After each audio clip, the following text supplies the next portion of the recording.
So hello everyone, welcome back to my YouTube channel. कैसे हैं आप सभी? आशा करते हो आप सब बढ़िया होंगे। तो दोस्तों, आज की क्लास हमारी रहने वाली है हिंदी व्याकरण की, और इसमें हम कवर करने वाले हैं दोस्तों हिंदी व्याकरण का एक मोस्ट इंपॉर्टेंट टॉपिक, वाक्यांश के लिए एक शब्द।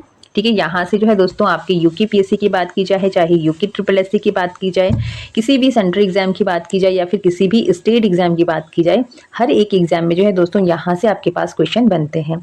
तो इसी को टारगेट करते हुए जो है दोस्तों आज की हमारी एक क्लास है, और इस क्लास में जो है दोस्तों हम मोस्ट इंपॉर्टेंट 30 शब्दों को कवर करेंगे जो कि आपके किसी न किसी एग्जाम में पूछे गए हैं। तो इससे पहली वाली क्लास में भी जो है दोस्तों हमने 30 मोस्ट इंपॉर्टेंट शब्दों को कवर किया था।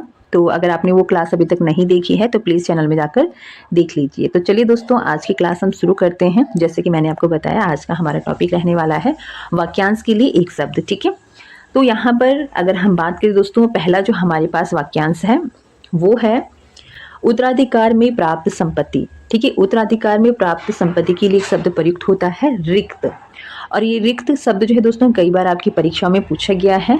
यहाँ पर जो है दोस्तों आप यूके पीएससी हो चाहे यूके ट्रिपल एससी हो, किसी न किसी एग्जाम में जो है दोस्तों ये शब्द आपसे एग्जाम में पूछा जाता है। ठीक है, तो रिक्त शब्द कहलाता है, यानी कि उत्तराधिकार में जो प्राप्त संपत्ति होती है उसको कहा जाता है रिक्त। इससे मिलता जुलता एक शब्द है दोस्तों परिसंपत्ति। परिसंपत्ति का मतलब होता है वह मूल्यवान वस्तु जिस पर किसी का अधिकार होता है, उसके लिए शब्द प्रयुक्त होता है परिसंपत्ति, यानी कि वह मूल्यवान वस्तु, कोई मूल्यवान वस्तु जिस पर किसी का अधिकार हो। तीसरा यहाँ पर शब्द है हमारे पास धरोहर। तो धरोहर कहा जाता है दोस्तों किसी के पास रखी हुई दूसरे की वस्तु। ठीक है, तो किसी के पास रखी हुई दूसरे की वस्तु को कहा जाता है धरोहर। ठीक है, इसी प्रकार से अगला जो हमारे पास यहाँ पर शब्द है वो है सत्यसाची। सत्यसाची कहा जाता है दोस्तों बाएं हाथ से तीर चलाने वाला।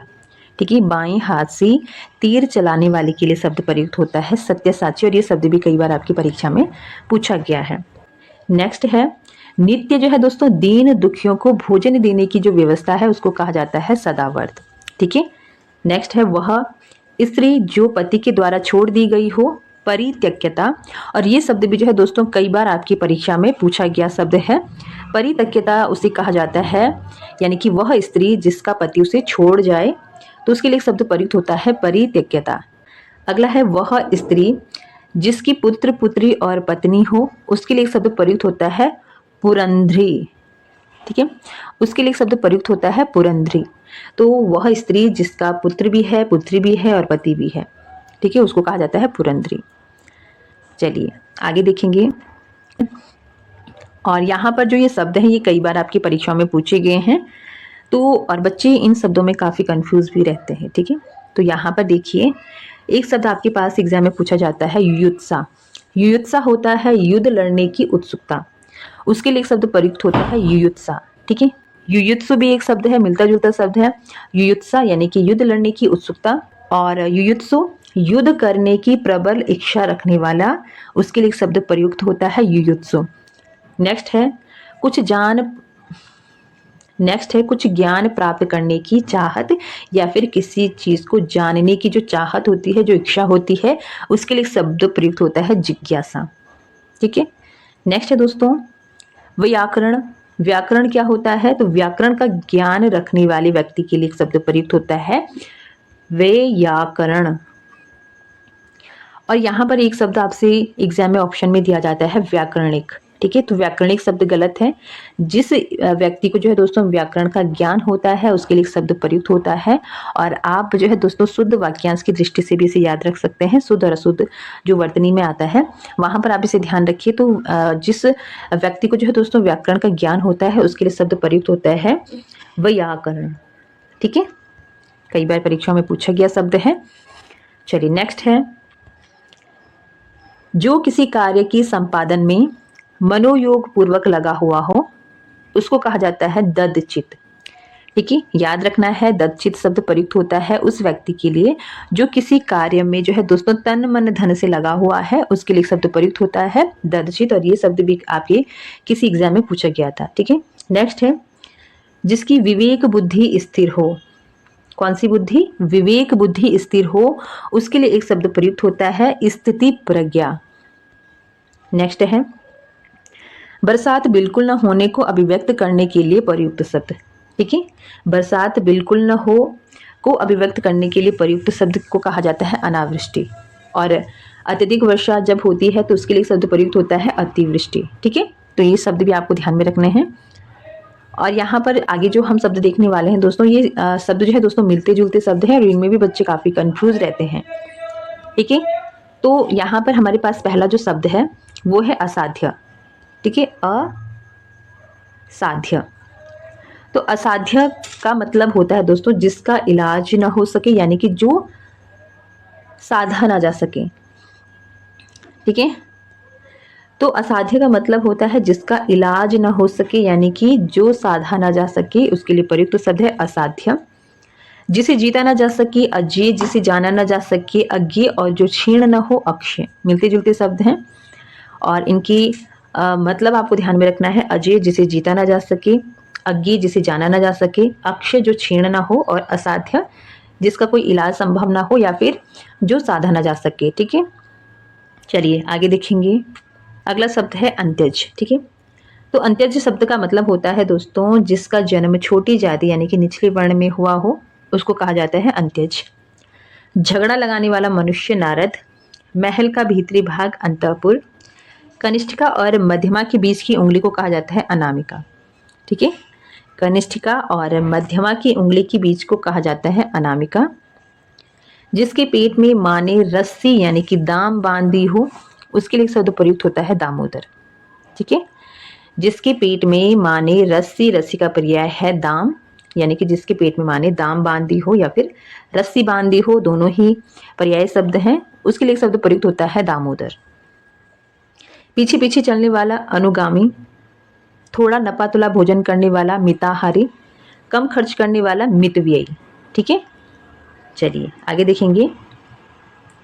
और अगला है हमारे पास शब्द मरमाहत। ठीक है, और ये शब्द भी कई बार परीक्षा में पूछा गया है। मरमाहत यानी कि जिसके हृदय पर आघात हुआ हो, उसके लिए एक शब्द प्रयुक्त होता है मरमाहत। ठीक है, मरमाहत यानी कि जिसके हृदय पर आघात हुआ हो। अंतेवासी किसे कहेंगे? तो गुरु के समीप रहकर अध्ययन करने वाला, गुरु के समीप रहकर अध्ययन करने वाले के लिए शब्द प्रयुक्त होता है अंतेवासी। मरमाहत शब्द प्रयुक्त होता है जिसके हृदय पर आघात हुआ हो। मितव्ययी शब्द प्रयुक्त होता है कम खर्च करने वाला। मिताहारी यानी कि नपातुला भोजन करने वाला। अनुगामी पीछे पीछे चलने वाला। दामोदर जिसकी पेट पर मानी रस्सी यानी कि दाम बांधी हो। अनामिका कनिष्ठिका और मध्यमा के बीच की उंगली। और नेक्स्ट हमारे पास है आज की क्लास का 29 नंबर का वाक्यांश। तो दूर से फेंक कर चलाए जाने वाला हथियार, ये शब्द भी कई बार परीक्षा में पूछा जाता है और आप सभी इसमें जो है दोस्तों काफी कंफ्यूज रहते हैं। तो दूर से फेंक कर चलाए जाने वाला जो हथियार है उसको कहा जाता है अस्त्र, और इसी प्रकार से हाथ पर रखकर चलाए जाने वाला जो हथियार है उसको कहा जाता है शस्त्र। ठीक है, तो इन दोनों को आपको ध्यान में रखना है। अस्त्र होता है जो दूर से फेंक कर चलाया जाता है और शस्त्र होता है जो हाथ में रखकर चलाया जाता है। ठीक है, इसी प्रकार दोबारा से हम इनको थोड़ा रिपीट कर लेते हैं। ठीक है, तो एक बार जो है दोस्तों क्विक रिवीजन हम कर लेते हैं। ठीक है, तो रिक्त होता है उत्तराधिकार में प्राप्त संपत्ति। परिसंपत्ति यानी कि वह मूल्यवान वस्तु जिस पर किसी का अधिकार हो। धरोहर किसी के पास रखी हुई दूसरे की वस्तु। सत्यसाची बाएं हाथ से तीर चलाने वाला। सदावर्त दीन दुखियों को भोजन करने की व्यवस्था। परित्यक्ता पति के द्वारा छोड़ी गई स्त्री। पुरंदरी जिसके पास पति पुत्र पुत्री हो, उसके लिए शब्द प्रयुक्त होता है पुरंदरी। युयुत्सा युद्ध लड़ने की उत्सुकता। युयुत्सु युद्ध करने की प्रबल इच्छा। जिज्ञासा किसी चीज को जानने की इच्छा। व्याकरण का ज्ञान रखने वाला व्यक्ति। और ददचित होता है किसी कार्य के संपादन में मनोयोग पूर्वक लगा हुआ व्यक्ति। स्थिति प्रज्ञ जिसकी विवेक बुद्धि स्थिर हो। ठीक है, और बरसात बिल्कुल ना होना। अनावृष्टि जिसे साधा ना जा सके। असाध्य यानी कि जिसका इलाज संभव ना हो। अजेय जिसे जीता ना जा सके। अज्ञेय जिसे जाना ना जा सके। अक्षय जो क्षीण ना हुआ हो। ठीक है, नेक्स्ट है अंतज्य, तो जिसका जन्म छोटी जाति या फिर निचले वर्ण में हुआ हो। नारद यानी कि मनुष्य, वह मनुष्य। नारद यानी कि झगड़ा लगाने वाला मनुष्य। अंतःपुर महल का भीतरी भाग। अनामिका हो गया आपका कनिष्ठिका और मध्यमा के बीच की उंगली, और ये हमने एक बार देख लिया था। तो ये थी आज की क्लास की मोस्ट इंपॉर्टेंट 30 महत्वपूर्ण वाक्यांश के लिए एक शब्द। ठीक है, और इससे पहले वाली क्लास में भी हमने 30 इम्पॉर्टेंट शब्दों को कवर किया है और इसी प्रकार से जो है दोस्तों 30-30 करते हुए हम महत्वपूर्ण शब्दों को कवर करेंगे। तो फिलहाल आज के इतना ही। आपको वीडियो कैसी लगी प्लीज़ कमेंट बॉक्स में बताएं। वीडियो अगर अच्छी लगी तो प्लीज़ वीडियो को लाइक कीजिए, चैनल को सब्सक्राइब कीजिए। बाकी मिलते हैं दोस्तों ऐसी ही नई क्लास के साथ। फिलहाल आज के इतना ही।